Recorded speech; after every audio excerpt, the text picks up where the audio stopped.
పూర్వగణిత భావనలో 8 అంకె పరిచయం చేస్తున్నాము. 8 అంకె పూర్వగణిత భావనలో 8 అంకె నిజ వస్తువులతోటి పరిచయం చేస్తున్నాం. ఇదెంత?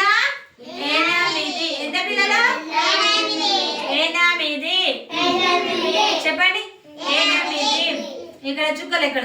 1 చుక్క, 2 చుక్కలు, 3 చుక్కలు, 4 చుక్కలు, 5 చుక్కలు, 6 చుక్కలు, 7 చుక్కలు, 8 చుక్కలు. ఎన్ని చుక్కలు ఉన్నాయి? 8 చుక్కలు. 8 అంకె. చెప్పండి. 8 చుక్కలు. అంత గట్టిగా 8 అంకె. ఇక్కడ బాటిల్ మూతలు పెట్టినాయి. ఎన్ని పెట్టినా లెక్క పెట్టాం. లెక్కించండి. 5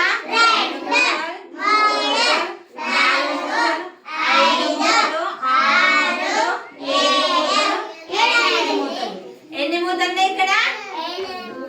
8. ఎన్ని మూతలు ఉన్నాయి? 8. ఎన్ని?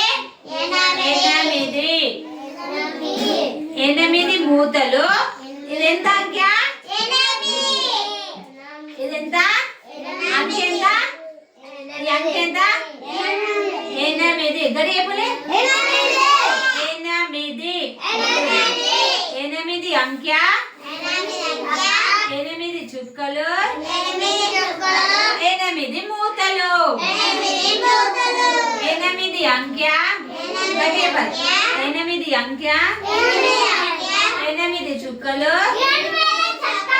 8 మూతలు. 8 మూతలు. 8 మూతలు. 8 అంకె. 8 మూతలు. ఇవి ఎన్ని మూతలు పిల్లలు? ఎన్ని మూతలు? ఇవి వస్తువులను కూడా అనొచ్చు. వస్తువులు. 8 వస్తువులు పెట్టినా కదా ఇక్కడ. 8 మూతలు పెట్టినా. ఇక్కడ ఎన్ని చుక్కలు? 8 చుక్కలు. అంకె ఎంత? 8 అంకె. ఇలా మనం ఇంటి దగ్గర కూడా ఇలా 8 ఏళ్ళ కనబడ్డ కూడా 8 చుక్కలాగా ఇట్లా గుండాలు గీసి 8 వస్తువులు లెక్క పెట్టి 8 అంకె అని కూడా చెప్పాలి. ఏదైనా కనబడ్డా కూడా కదా. ఓకేనా? Very good. గడిట్లా పోటండి.